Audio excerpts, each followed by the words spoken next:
نحمده ونصلي على رسوله الكريم أما بعد فأعوذ بالله من الشيطان الرجيم بسم الله الرحمن الرحيم ألم تر إلى الملأ من بني إسرائيل من بعد موسى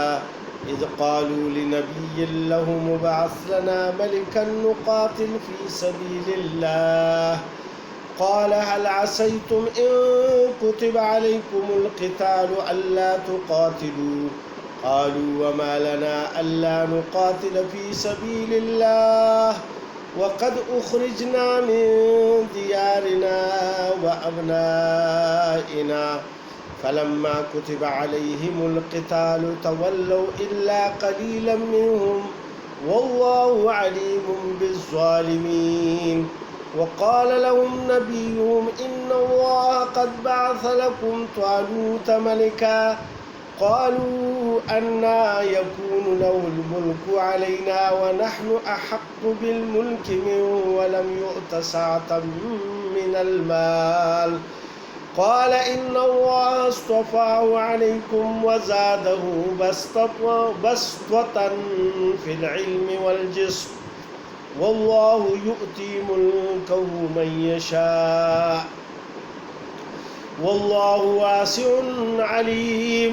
وقال لهم نبيهم إن آية ملكه أن يأتيكم التابوت فيه سكينة من ربكم وبقية مما ترك آل موسى وآل هارون تحمله الملائكة إن في ذلك لآية لكم إن كنتم مؤمنين صدق اللہ العظیم۔ السلام علیکم میرے بھائیوں اور بہنوں، آج اللہ کے فضل و کرم سے ہم سورہ بقرہ کی آیت نمبر 246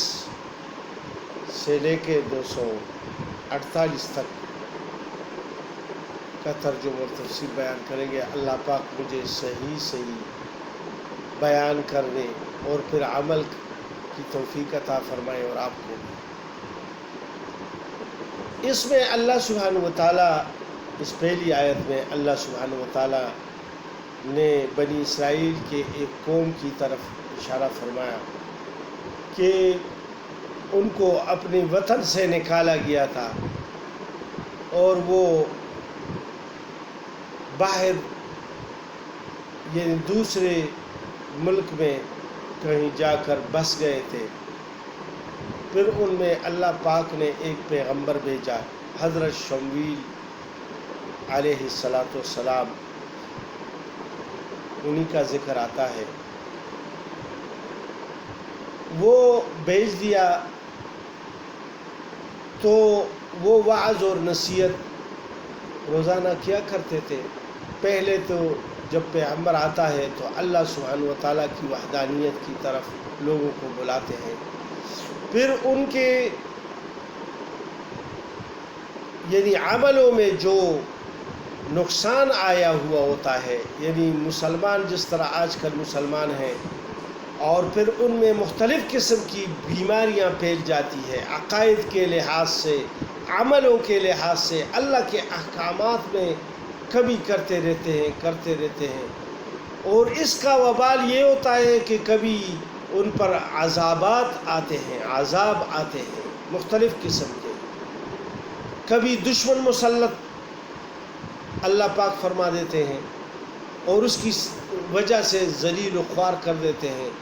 کبھی کوئی بیماریاں بھیج دیتے ہیں ان کے اوپر،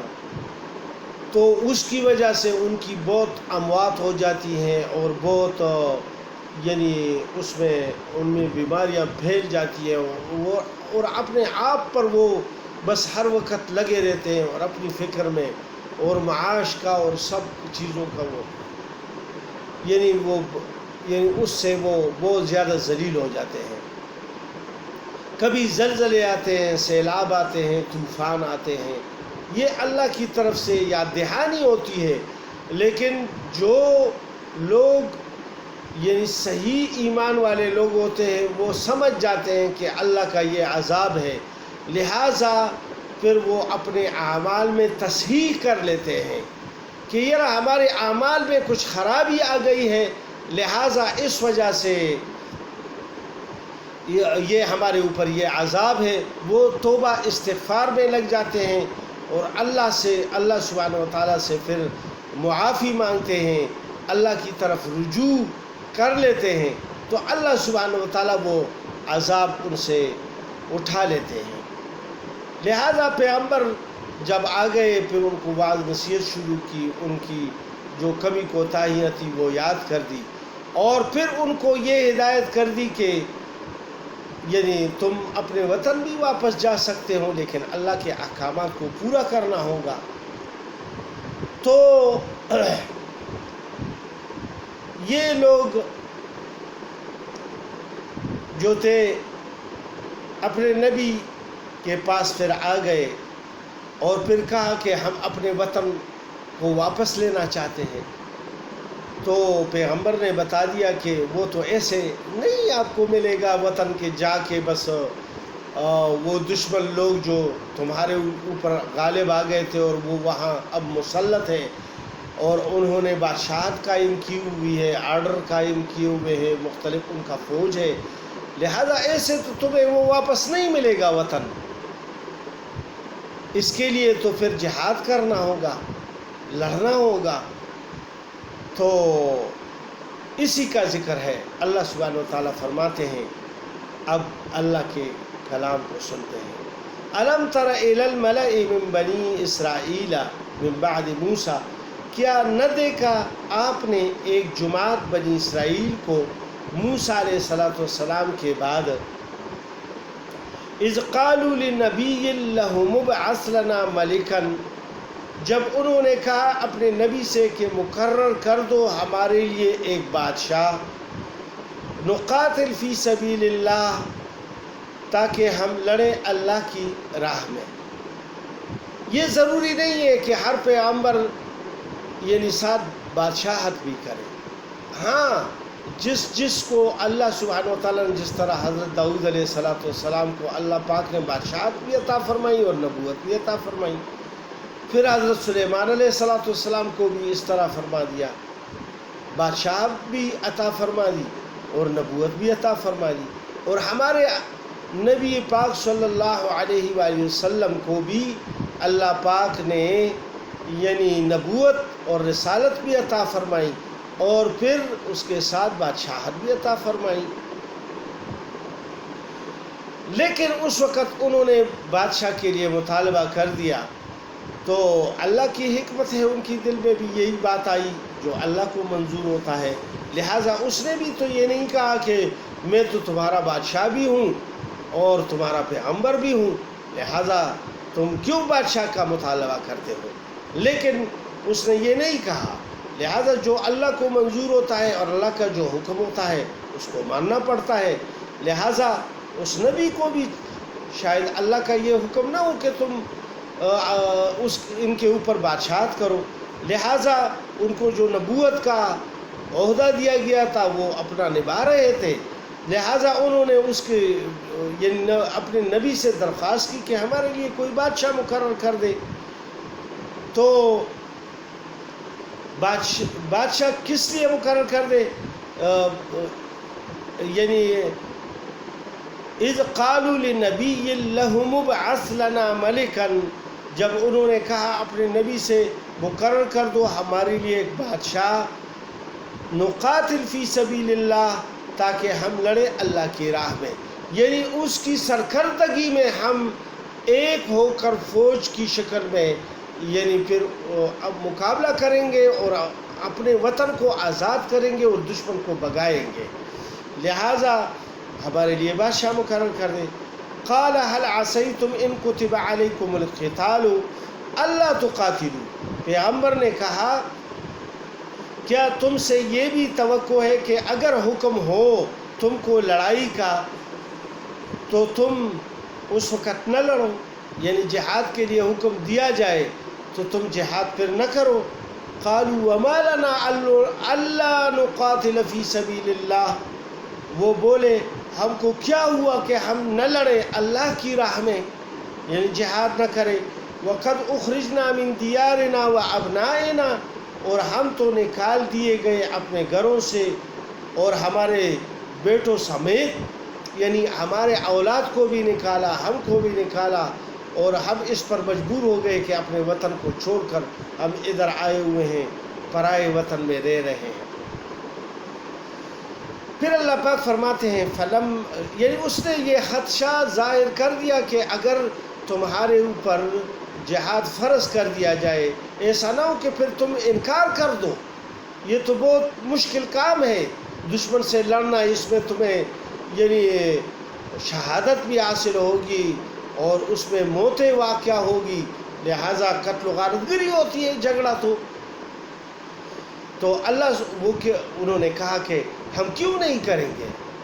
ہمیں تو نکالا گیا ہے، ہمارے بیٹوں کو بھی نکالا گیا ہے، لہٰذا ہم ضرور لڑیں گے۔ فلما كتب عليهم القتال، پھر جب حکم ہوا ان کو لڑائی کا، تولوا الا قليلا منهم، تو وہ سب پھر گئے مگر تھوڑے سے ان میں کہ، یعنی جب حکم ہوا تو پھر کرنے لگے اور کہا کہ واللہ علیم بالظالمین، اور اللہ تعالیٰ خوب جانتا ہے گناہگاروں کو، یعنی ان کے دلوں کے بیت تو اللہ سبحانہ و تعالیٰ جانتے تھے، لہٰذا پہلے ہی پیغمبر کے ذریعے ان سے یہ خدشہ ظاہر کروایا تھا کہ اگر ایسا نہ ہو کہ جہاد فرض کر دیا جائے اور پھر تم جہاد نہ کرو، لہٰذا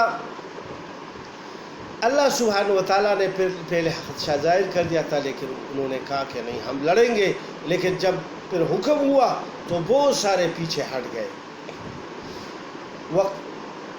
وقال لهم نبيهم ان اللہ قد بعث لكم طالوت ملکا، پھر فرمایا ان سے ان کے نبی نے بے شک اللہ نے مقرر فرما دیا تمہارے لیے طالوت کو بادشاہ۔ طالوت ان میں ایک متوسط درجے کا آدمی تھا، زیادہ مالدار بھی نہیں تھا، نہ کوئی سردار تھا، عام آدمی تھا، لیکن صحت سے بھی برابر تھا اور دل و دماغ سے، کیونکہ اللہ پاک کو اپنے بندوں کا پتہ ہوتا ہے کہ یہ کتنے پانی میں ہے اور یہ کتنا یہ لڑ سکتا ہے اور یہ بادشاہت کے قابل ہے یا نہیں ہے۔ چونکہ پیغمبر سے مطالبہ تھا تو پھر انہوں نے اللہ سے درخواست کی ہوگی، اللہ سبحانہ و تعالیٰ نے پھر فرما دیا کہ یہ طالوت کو بادشاہ بنا دے، تو مقرر کر دیا، یعنی اللہ پاک نے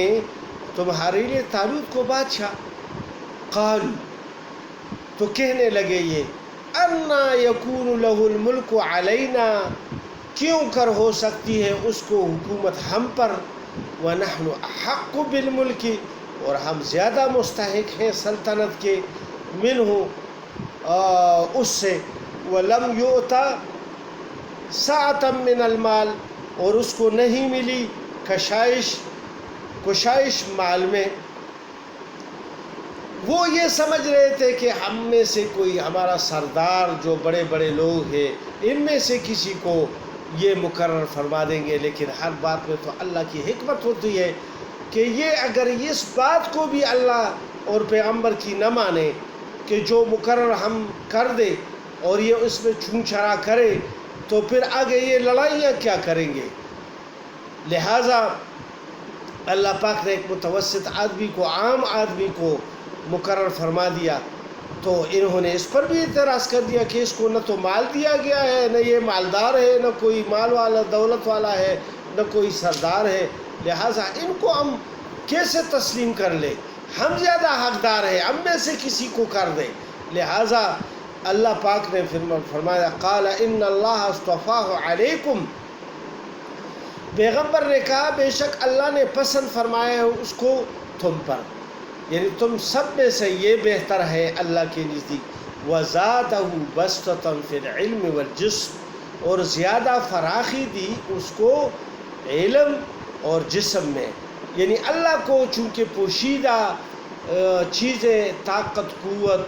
ہر ایک چیز کا اللہ کو علم ہے، لہٰذا اللہ نے تم سب پر اس کو طالوت کو یہ ترجیح دی ہے، کیونکہ وہ جسمانی قوت بھی رکھتا ہے اور وہ علم بھی تم سے زیادہ رکھتا ہے، یعنی جو لڑنے کی صلاحیت ہے تو جہاد کرنے میں تو وہ بہت زیادہ پھر کام آتا ہے، لہٰذا وہ علم بھی اس کے پاس ہے۔ واللہ یؤتی ملکہ من یشاء، اور اللہ دیتا ہے ملک اپنا جس کو چاہے، یہ بادشاہت اور فقیری اور غریبی اور امیری یہ سب اللہ کی منشا کے مطابق ہوتا ہے، اللہ جس کو چاہتا ہے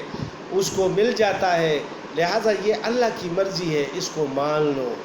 واللہ واسع علیم، اور اللہ ہی فضل کرنے والا سب کچھ جاننے والا ہے، لہذا اللہ جس پر فضل کرنا چاہے اس کو بادشاہ مقرر کر دے، یہ اللہ کی مرضی ہے، لہذا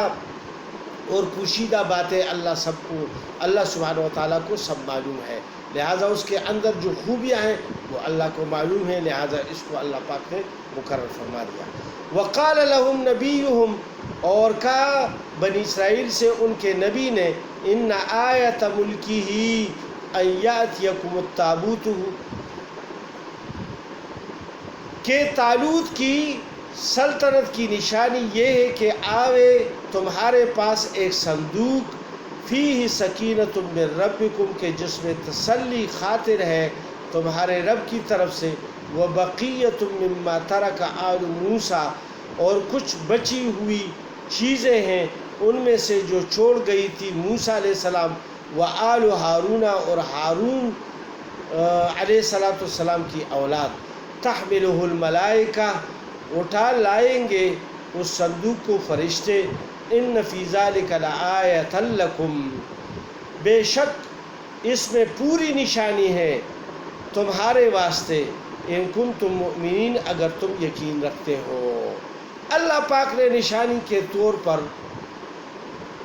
اس صندوق کو، جو اس سے پہلے لڑائی میں ان سے چھن گئی تھی، وہ صندوق جس میں حضرت موسیٰ علیہ السلام کا عصا مبارک اور ہارون علیہ السلام کی پگڑی اور ان کے کچھ تبرکات وہ اس میں رکھے ہوئے تھے، یعنی ان کے، اور پھر وہ انہوں نے سنبھال کے رکھا ہوا تھا، لہٰذا وہ جب وہ دشمن لوگ وہ چھین کر لے گئے ان سے،